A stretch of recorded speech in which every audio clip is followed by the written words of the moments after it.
What's up, guys? It's Joey MMA here with an event prediction and breakdown of UFC 315. We're here in Montreal, and we're starting off with some little dwarfs, Brad Katona versus bekzat almakhan. See, now, here's the thing. Brad Katona, I don't, like, the pick is bekzat. I mean, I'm not picking Brad Katona. Like, he's the most 50-50. Oh, get in a fight with Garrett Armfield and lose 29-28, dude. He's just that bottom feeder that feeds the prospects, right? But it's just, how did he make it so close to Gene Matsumoto? That was one big exchange off a Brad Katona masterclass, dude. Not masterclass. I'm being a little exaggerative. But Brad Katona looked better than I really wanted him to. And here's the thing with bekzat. He's not proven. So we might just get a fraud check. And sure, he has some crazy knockout reels against some tomato cans. Oh, so shocking. But, dude, when he's come to he just got dragged and killed by Umar. I don't care that he landed an overhand. That's crazy, cool. But the thing is, just forget that Umar fight, right? What I like about bekzat, what makes me, sure, the finish is, being able to finish fight at any time and having extraordinary power is very nice for someone you're picking. But I also like his early loss, and I guess the second one too. I mean, no, the second Umar fight doesn't prove much because he didn't have much time to prepare, so I don't feel like that's a showing of who he truly is. But his first loss, he kind of got checked in the grappling, right? And some other fights in his career, he's also been checked in the grappling. Now, I don't think that means he's a tomato can Joe. Grew up on the Kazakhstani fight scene, right? They're gonna know a little more wrestling than some of the other bum fight scenes we've seen, right? Maybe the UK guys need to step it up a bit. But bekzat, at least I think, has figured it out since the first time he kind of got dragged into deep waters. And I don't think Brad Katona is gonna Umar him, right? We can kind of agree on that. All this man does is walk around like a freak, like he's constantly auditioning for American Psycho. It's creepy. Get him out. Please, bekzat, just flatline him so we can be a little done with this. But moving on, I think bekzat by probably decision. Brad Katona has a big old blockhead on him, and just looking at him looks like he can probably be all beat up in a nice bloody face, but still, bekzat masterclass, 30-27. Moving on, Daniel Santos versus Jeong Lee. See, now, you look at these guys, when I was picking between them, I was like, God damn it, these guys they're both 2-1. There's not much crazy to write home about their careers, right? But there are some important things. So both their one losses, who are they to? Daniel Santos lost to Julio Arce, which Julio Arce is decent. Julio Arce just outpaced him, and to just get outpaced in a debut, not get finished, I mean, you don't get to show your true colors, bright lights, it's a debut. Last time I made that excuse, the guy lost, but there's more to it.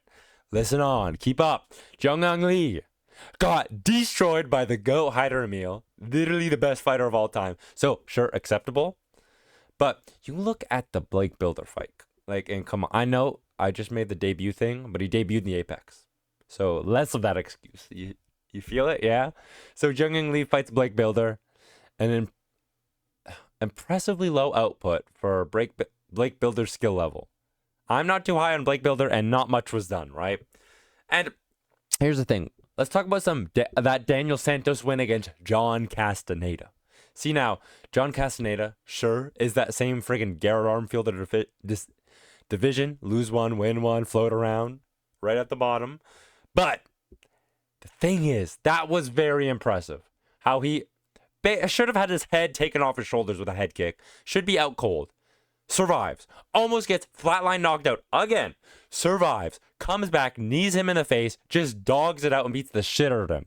See, now, Jeong Lee got a bit of a dog problem. That sounded racist. But he took like punch after punch after punch from Hyder Emil and just dung, trying to just stood there taking when's it my turn? After 30 punches of straight CT, when is it my turn? He just stood there. And maybe he can improve it by maybe ducking once, but he's shown nothing that change this pick for me, right? It's just Daniel Santos all the way here, right? Like, come on, bro. Couldn't finish Blake Builder? That guy, his workouts is just 30 sets of TikTok dances. Look at him. That's all he posts. And also tutorials on how to get ringworm. But, dude, moving on. Daniel Santos, I think it's still close, by the way. Like, I know I'm talking this as if it's very one-sided. But Daniel Santos, like, they're both very skilled. I don't think there'll be a finish. But if there is, probably Daniel Santos finishing Jeong Lee. But still, probably 29-28 for Daniel Santos. Moving on. Marc-André Barriault. The Barry Boy versus Bruno Silva. Now, I don't know much to say about this. But let's talk about some of their last fights, dude. Now, Marc-André Barriault. Dude, what a horrifying career trajectory. To go from a split decision with Chris Curtis, and sure, Chris Curtis probably should have clearly won that 29-28, but to go from a split decision with him. Okay, KO loss from Joe Pyfer. I can excuse that. Joe body bags Pyfer, KOs a lot of people if they're not Jack Hermanson, right?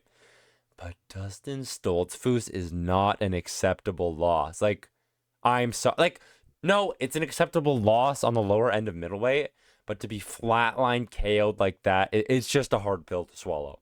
And I love Barriault. Dude, he's always putting on these gritty, little dirty boxing wars. But, man, I don't want to watch him get KO'd again. And Bruno Silva does have sneaky power. And, may I say, Bruno Silva is on a 4-fight losing streak. Like, both these guys are trying to run this shit out of the UFC, right?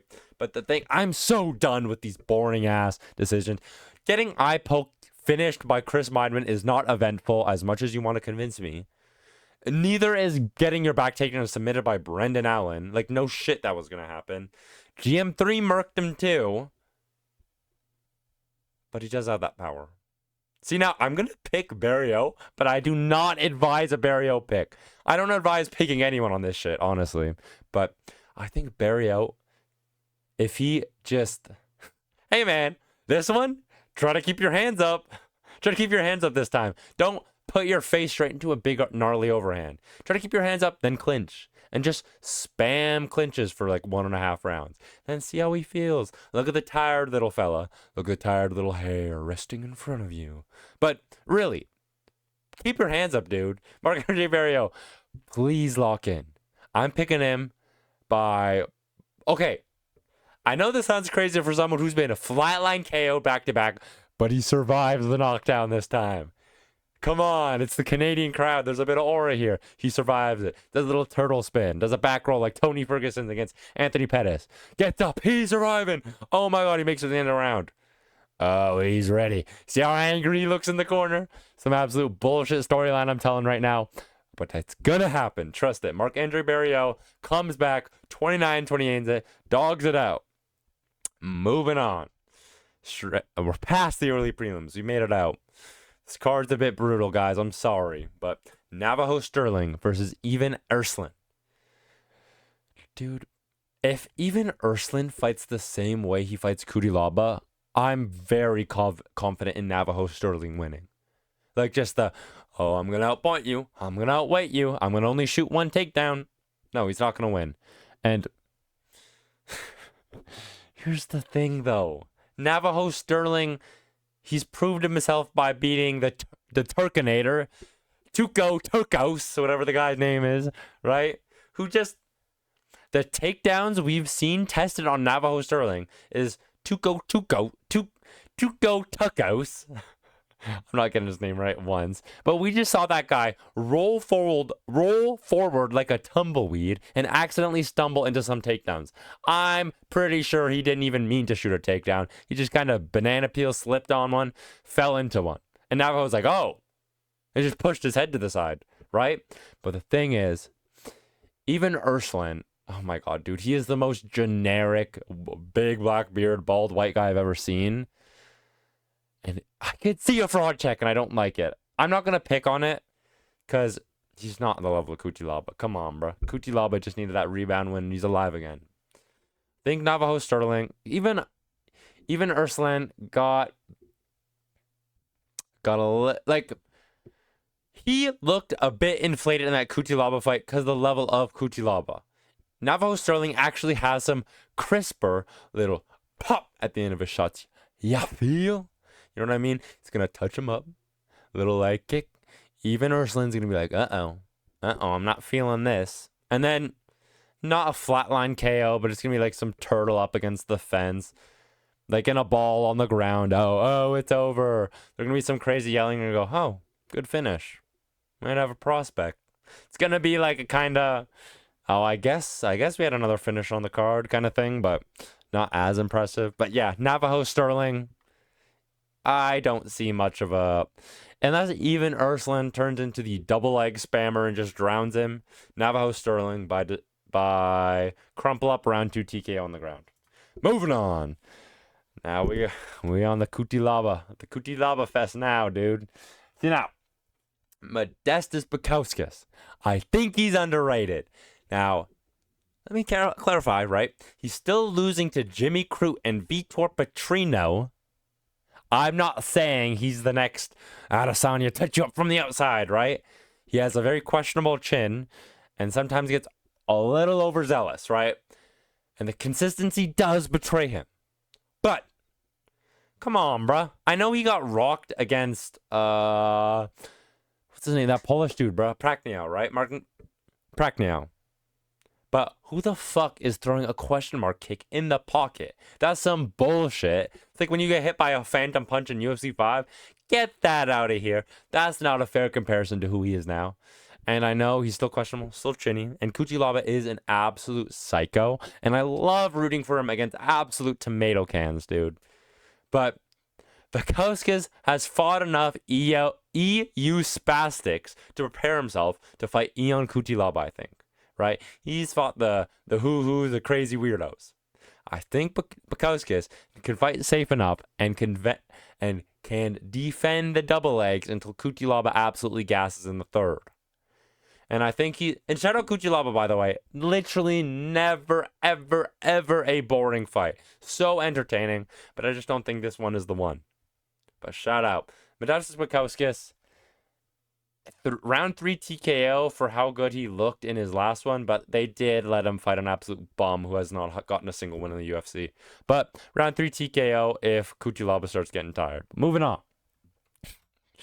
Oh, yes. The start of the women's fights.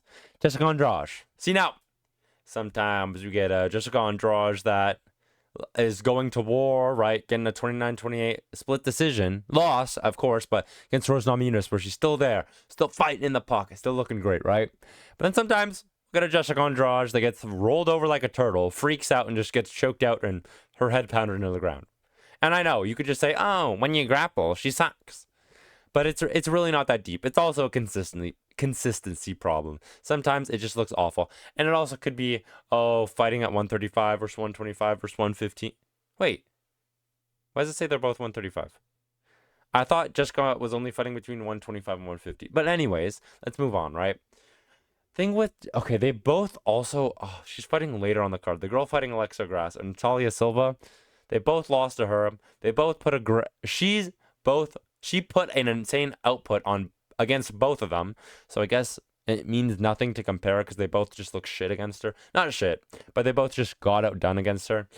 But the thing, I'm going to keep going, and Jasmine looks small and frail and not decently impressive in her last fight. But I think what the main thing comes down to, and you see this in a lot of other fights too, dude, it's just momentum right now.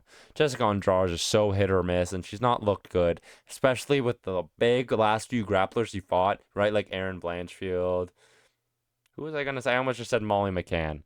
But the other grapplers, dude, it's blanking. And of course it is because it's a women's fight. Then you look at Jasmine Jasudavicius. I swear I don't usually speak this bad, but she, first of all, is a wrestler, right? Let's not get over that. Jéssica Andrade's main weakness, but also is on a 4-fight win streak, looking good, crazy momentum behind her, also fighting in Canada, right? Let's not forget that. The home field advantage is alive. It's just this momentum, though, and the grappling, right? Momentum plus grappling. Not much there for Jéssica Andrade. And I think there's a good chance she might, not a good, but like a good 30-40% chance she just fucking squats down and loads up on an uppercut and removes her Jasmine's head from her body. But let me keep it realistic, dude. Women's MMA, right? Let's start thinking with our brains here.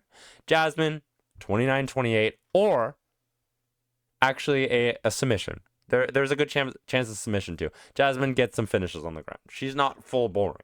She's actually pretty fun. See now, this is where I start the Canadian hate, dude. Mike Malott, he's the favorite. I think this is a really good underdog pick, dude. Okay, listen to this. Mike Malott, right? See now, instead of... Dude, I saw the Giles fight in person, right? And sure, as a fight analyst and someone breaking down this fight, should I rewatch it? Yeah. Did I? That fight? No. That fight sucked in person, dude. I'm gonna keep it honest. Sorry guys, I gotta get a win in the bag. So did that most of that card though. Sorry guys, I gotta get a win in the bag. I had to do it. See now, that's a fair excuse, but also you just didn't look that good against Giles. And I know Giles is a hard fella to figure out. He's a very confusing fighter, and he's a little bit hard for protest too, right? And maybe a little tricky for Drickus, right? But in saying that, they were tricky, or Giles was tricky until he got flatline knocked out by both of those guys. Where was the flatline knockout for Mike Malott, right? And, dude, sure, Radtke got absolutely crumpled and fatalitied by a Carlos Prates knee, but that was Carlos Prates. And look how we saw Mike Malott not even as brutally lose to Neil Magny. It was just ground and pound after winning and complete exhaustion, right? Charles Radtke, on the other hand, did get brutally finished. Sure, do a body shot, not the headshot, but the confidence he had in his comeback, dude, it was just oozing. It was insane. So, for some context in this comeback, and I know his record does not look that good, but don't paint his career off his record. It's some early shit losses, but that's not who he is anymore. Charles Radtke comes out fighting Matthew Semmelsberger, who, sure, has been probably vote kicked from the UFC for his recent losses, TKO'd here and there. But, dude, he has good power. He has good striking. And if you're beating Semmelsberger, you're probably, get dropped early, wait it out, come to the later rounds, and beat him up there when it's not the same.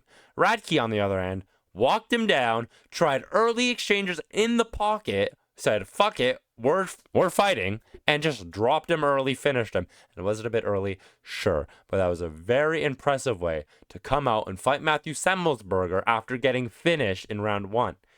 I think he's going to do the same shit. Mike Mallott's going to want to, hey man, let's take it easy. Let me find my range. Let me get my double leg. And then Charles Radtke's going to walk up and go, hey, I'm going to take your head off now. And just start throwing punches in the pocket. And I know Mike Malott has power. And he has a crazy guillotine. Well, watch out. But Charles Radtke isn't a bot. He trains with Bilal Muhammad, which is probably why he's getting better at such an alarming rate. That sounds like a steroid slate. I don't mean it that way. But Charles Radtke, round 1 KO. It's the lock. It's the upset of the card. That's why he's not on the pay-per-view, dude. And Benoit Saint-Denis is, because this is the knockout to look out for. Crazy knockout I'm predicting, though. Moving on. We're on the main card with this one, dude. Minus 1,000 favorite. Benoit. Guys, who do you think I'm picking in this one? Right? So, let's not make this too long. 12-7. What the fuck? I swear. No, it's not updated from last time. So that was his record before he got booted from the UFC. He's not as bad anymore. But, okay, let's look at this, right? If you look on Tapology, Kyle here is ranked top 5 Canadian lightweights in the world. So he's gonna have a showdown, right? He's gonna knock out Benoit Saint-Denis, right?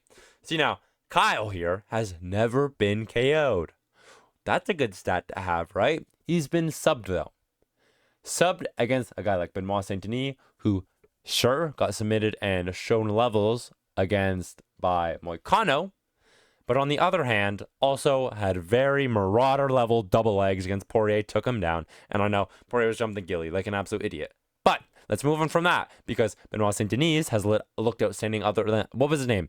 Gabriel Bonfim? Was that the right? No.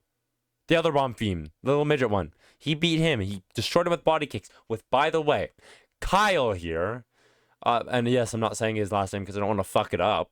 Kyle here, if you look at each one of his UFC fights, check the stats, dude. He starts off trying to keep up the pace, but a little bit of a step behind. But he's trying to keep it up. He's trying to maintain what the other guy's doing.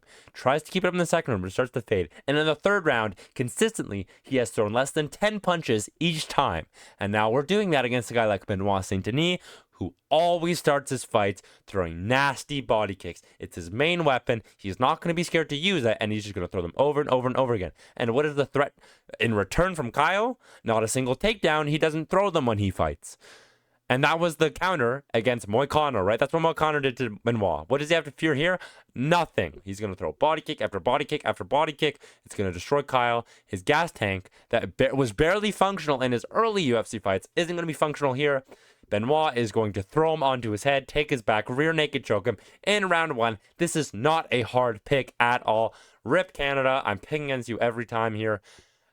Since the Jasmine pick, this one's not hard. I mean, don't think it. Just pick it, dude. The only pick that should be different on your parlay is whether you think Benoit is going to head kick kill him or get a crazy submission. Choose your poison, though, right? Pick your poison. Moving on, though. Alexa, I honestly see the same shit here. Alexa Grasso, I don't want to say fraud check because she is a title holder, and that's not fair. But Alexa Grasso versus Natália Silva. Oh, great. I'm glad this one's on the pay-per-view, guys. I'm going to start freaking the fuck out. I'm Canadian, by the way. And, oh my God. But this is, I don't have much to say. Again, because Natália Silva is the pick for me. I think Alexa Grasso, even though I don't want to say she's going to get fraud checked, I think she is grossly overrated. And we'll get to that stupidly long title exchange between her and Shevchenko where it happened over and over and over and over again, right? Alexa Grasso has just been saved in these 5-rounders with Hail Mary moments. I got a submission here. I got a knockdown just enough to steal the round or a back take, right? Dude, first of all, that's a lot harder to do. I just spit on my screen. It's a lot harder to do in 3-rounders to pull off a random Hail Mary moment twice, right? But what does she have, right? She doesn't have the crazy wrestling. It's just jiu-jitsu throws. She got completely out-wrestled in her last fight. And Shevchenko showed, like, hey, I'm just going to play this fight super boring and safe, and look what I can do. Take you down, hold you, take you down, hold you, take you down, hold you. So Alexa Grasso's wrestling offense was nothing to write home about. Only her off the bottom was what anything she had to save herself. Natália Silva, on the other hand, she can defend a takedown. And I think that's all she needs to win. Because her output, she's output the other 2 girls I was talking about early on the card by a wide-ass margin. It wasn't close. It wasn't, oh, you could give it to the other girl. No, she made it pretty clear, especially in the 3rd round. She picks it up. Now, Grasso on the other hand, how's her output looking? Oh, it's looking like it's non-existent. It's looking like she throws one big old looping hook every 30 seconds and sits sadly behind a stupid guard where she's waiting for a big exchange to happen. And while she's waiting, she's just getting out-peppered by a jab here, jab there, inside-leg kick here. And Natália Silva will be doing more than what Shevchenko was doing because she's a young, up-and-coming prospect, little hood rat Brazilian, which I love, and that's not no sly. Dude, it's going to be 30-27, 30-27, 29-28. It might look close early on, then Natália Silva will make the reads. She will start pulling away, and it will be pretty sad because I think Grasso is going to have a big slip, a big fall from grace. And I know I don't want to hype up the women's fighter like, oh my God, the next Brock Lesnar's here. But I think the new guard, the new generation's in, and Alexa Grasso isn't maintaining with it. Moving on. We are in our final 3 fights. We're in the feature fight. And I was kind of close to Aiemann Zahabi, but fuck the Canadians, dude. I'm sick of it. They're all going down today. José Aldo, though. Wow, dude. This is a feature fight. Dude, what more is there to say about this legend, right? I think I'm going to more be picking apart Aiemann Zahabi. So Aiemann Zahabi had a little tickle fest against Pedro Munoz. Ooh, got out the old big white feather and tickled his toes with little peppering shots. I know, it wasn't as bad as I'm saying. He actually landed some damaging shots. Probably a more impressive win out of his career compared to the other kind of boring fights he's had, right? But him being able to stink it up against random no-name bantamites that, by the way, José Aldo did it better. Did it better against a younger Pedro Munoz, who is more impressive, more closer to his prime, right? And now, also, look at the records. 3 times the experience. Nearly, we're getting right up on almost 4 times the experience, right? Let's talk about that. On top of it, Aiemann Zahabi is just trying to pitter-pat outdo his opponents every time. Aldo, if it gets there, if you slightly rocks Aiemann Zahabi, or a little slip, or a weird exchange happens, Aldo's ground game, by the way, he's not risking shit. He gets on top, he holds you down, and he has a very safe, comfortable ground game, right? On top of that, the power difference that's alive in this fight. You look at Aldo, he is never getting comfortably outstruck. And oh, we just saw Figgy, oh, the age hit him. He's caught up to him. No, Figgy was just retarded, dude. I'm going to keep it honest. That wasn't an age thing showing he wasn't slower, he wasn't less power. Sure, he might have been, but that's not what lost him the fight, and I don't think that's what will lose Aldo the fight here. Every time Aldo is fighting people outside of this top 10 who are absolute bums, other than Mario Batista, I don't even want to talk about that, right? He is making it pretty clear that he's the better fighter. And I'm not saying dominate, stomp on your head, right? Martinez was a decision, right? Who are the other ones? Yeah, this isn't looking good for me. Blanking. He did it to Rob Font, too. I'm going to end there before this gets embarrassing, but there's all that. And also, I know this has nothing to do with recentness, but how did Aiemann Zahabi lose to Vince Morales, who's 3-8, and losing to Raul Rosas Jr.? He's 3-8 in the UFC. Just think of that. Vince Morales. But anyways, also, I haven't forgot about that spinning elbow. Sure, it might not be as relevant. His chin has been tested, but once you've seen someone's chin go, it's just not the same, right? That's why people are... If Bilal had never been chinned, there would be no JDM picks here. No, there probably would be because people hate Bilal. But it'd be a lot less easy to justify it, dude. Knowing that someone's chin's cracked, right? But Jose Aldo, not a finish, right? It's never a finish, but 30-20, no, 29-28. It's always a 29-28. I don't know why I would pick anything else. But yeah, moving on. Valentina Shevchenko versus Manon Fiorot. Oh, we're getting elegant. We're getting fancy with the French. Yes, I'm so glad this is... Dude, I'm so glad they get to sell this card as double title fight. You can't miss it. Because it's a Valentina Shevchenko co-main, right? So many bathroom breaks. I don't need a bathroom break at 10:30 at night, dude. So, Manon. Dude.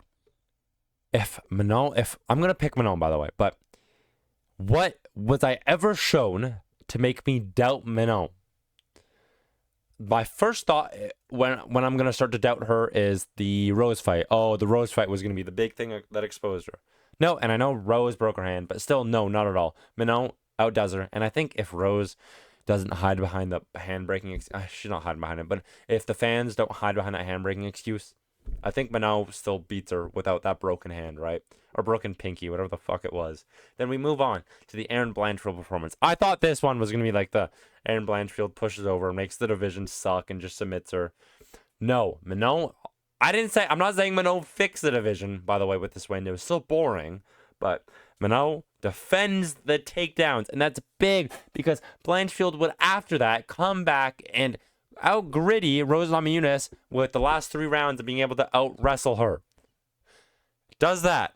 And Manon Fiorot still defends every takedown, right? Gets the double underhooks and just starts out pitter-patting her consistently again and again and again and again, right?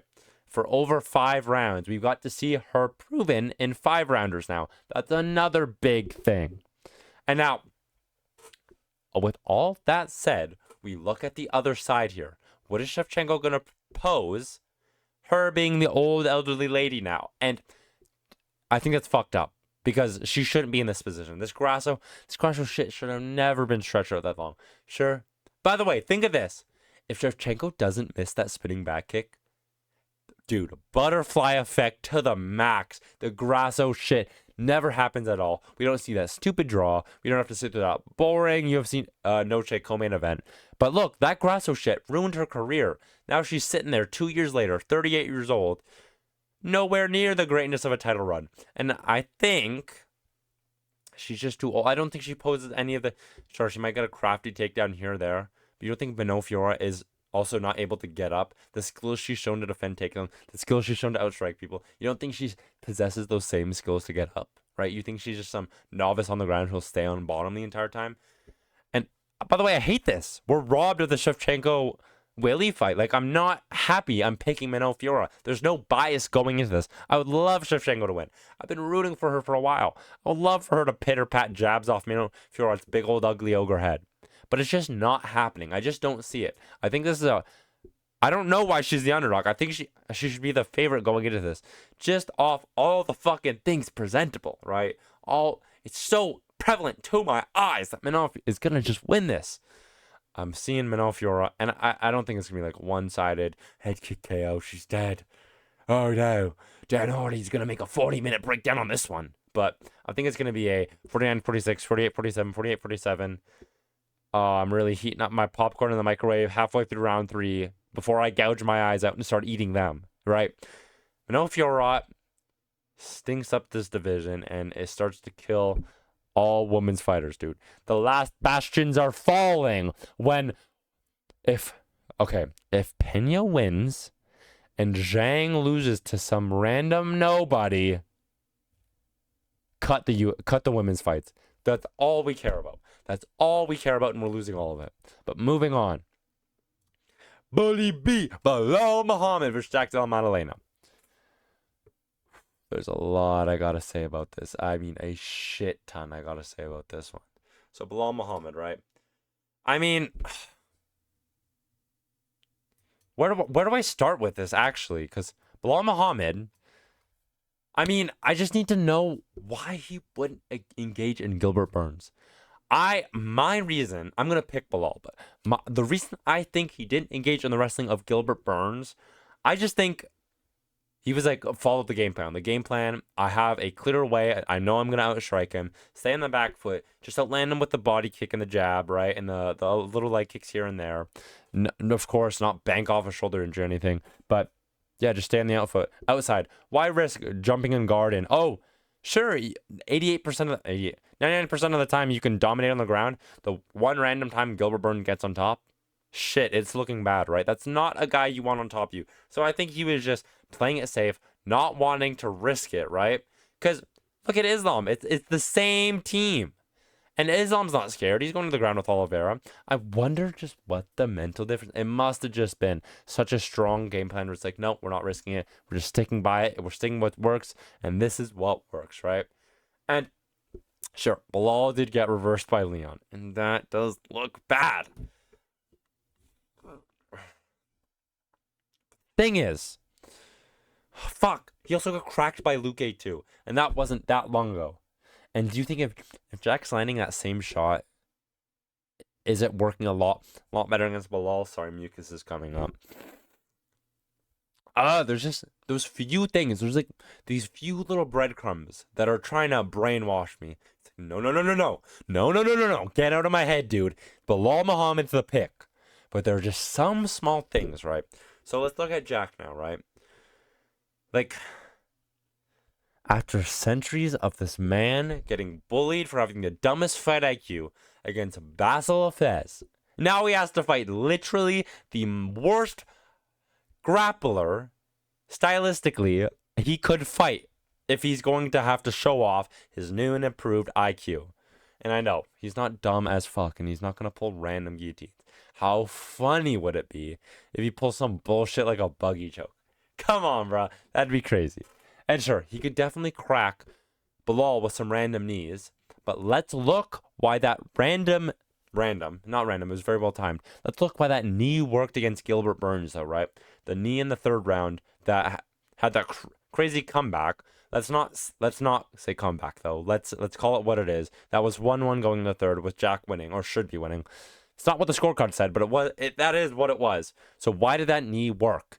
It's because of how desperate Gilbert Burns is. Watch it, dude. He gets up and instantly shoots a takedown. Do you think Belal's doing that? Maybe. But no, not realistically. Especially not with how much more poised and composed he is. He knows he's fighting 5 rounds, dude. He's not an idiot. He knows, hey, I get cracked early. I'm losing this round. I'm behind. I can take it off. I can bang 2, 3, and 4 and then fucking coast in 5. I don't have to win every single round. I can just play this round safe. I don't have to shoot for a desperate takedown here or there. Also, the timing on his entries is so much better than Gilbert Burns. Look at that Leon fight. He did not rush it at all. He spent the first minute and a half, 2 minutes working his pressure, seeing what Leon was biting on, right? Landing uppercuts, cracking Leon's weak defense, right? His weak boxing defense. And now Jack Della Maddalena sure doesn't have the same weak boxing defense, but still the pressure. He's still going to make the footwork work. He's going to make Jack Della question some things. And now, I don't think I'm talking about it as if it's a little more one-sided than it is, because at the end of the day, I think this fight comes down to the momentum set and the pace set in the first round and how things are gonna go. If Jack starts it well, starts landing a shot, starts landing clean and pressuring Belal back, having second guess himself on everything he's doing, and this is maybe where it starts to get a little questionable or desperate, is when Belal is not knowing when he should be shooting and he's getting baited in some things he shouldn't be, right? If Jack starts that well, right, and picks him off in the first before Belal even gets some time to set off his rhythm and his pace, that's where Jack is going to start to work, right? But it's the same on the flip side. What if Belal establishes his jab early, gets Jack on the back foot, and now he's working against the fence, and now he doesn't know where to go, and it's the same thing. And I was rewatching the takedowns in the Gilbert Burns fight. They weren't, he caught him up with the trip. He wasn't expecting it. It was so many takedowns over and over and over again. Regular singles, regular doubles, trips in the clinch, right? It was different technique after different technique. Sure, he was being crafty, switching to this, to that, to this, that. But Belal has that tool bag, right? So much deeper of a bag of wrestling, especially against the fence. The positions Jack Della was getting up in, I do not see, the position Jack Della was getting up in against Gilbert, I do not see working at all against Belal. He has so much more control over the fences. The fence, also, the cardio of Belal is so much better than Gilbert, right? There's so many things like that. And sure, Jack's probably, the thing is, if Belal sets a pace and clearly wins the first and sets the momentum, as I was saying, how I think Belal would win this fight. Sure, Jack probably ends the round, shrugs his shoulder and goes, I don't care, not a shot on block back. But if that same pace gets reset, even if it's nothing more, if it gets reset, it's a slight other round win for Belal, even if he's just edging out these rounds. Round 1, round 2, round 3, there'll be that slight more. Round 4, it'll be that, we're turning up the washing machine load from regular to come in my pants level of insane. And then round 5, I think that's where the chance we get a finish. And it's not going to be Jack Della quitting or fucking getting flatlined. Sorry, my nose is starting to kill me right now. Not him getting flatlined, but I could see him flatten out, getting TKO'd, where he's not giving up or anything, but yeah. And I want to end this with a nice little question. What would you guys rather have? Would you rather have, on one hand, and then let's not talk about completely rule out how often they fight. Would you rather have an entertaining champion fighter who walks around so nonchalant? Well, in the thing, my nose is all funky, and bro, the media day, come on, bro. You can't handle the jokes about your nose? I know it probably didn't get to him at all, but come on, get a little cheeky with the reporter. Have a little fun back and forth when he says, are you going to use the money on your nose? I don't think he meant it in a rude way. I think he meant it in a way maybe you have trouble breathing. Other fighters get nose surgery. Have a little fun back and forth. Don't just sit there and go, no. Maybe. One word response. Are you kidding me? What do you think media day is for? And here's the other side. Would you rather have an entertaining champ, right? Who gets finishes or has wars? And then I know it's really fun. But that's 25 minutes every 5 months. Now, instead, sure, block me in a car and set it on fire when Belal fights. Once, not every time. I know there's hype and there's fun and I'm being dramatic. But outside of that 25 minutes, he is solo carrying this boring ass UFC that we're in right now. So much bullshit, non-announced fights, nothing to go around. And he's just shit talking everyone. Make Kamaru Usman cry here. Make Kobe throw a temper tantrum there, right? Shit talk Jack Della Maddalena, who can't sell a fight to save his life. Call Leon a quitter, dunk him on his head, and then make fun of him the entire time, right? And still fucking make fun of him because he's a piece of shit. Call out Drickus. Say your boxing is It's constant with the new shit that Bilal's coming up with. And by the way, for all my A24 movie fans out there, dropping tearjerkers too about that little kid that he fucking adopted from Gaza. Heartwarming, right? Would you rather have constant content from Bilal or a guy, get the cash and dash? Never heard that one before, bro. Keep hitting me with these Shakespearean one-liners. At least Bilal's got the funny. And sure, Jack Della Maddalena is probably funny at a one-on-one setting in a pub. You're not his friend, little bro. Give it up. Bilal Muhammad's, and I know I'm trying to sell you on Bilal right now, but I'm just wondering, what would you guys rather? Am I a bit delusional for liking the talk and the show outside of the fight? But thanks for watching Bilal Muhammad 49-46 Masterclass. And yes, I did jump on the bandwagon, by the way. I was hating on him for his entire career before this, and I love it. But thanks for watching. Peace out.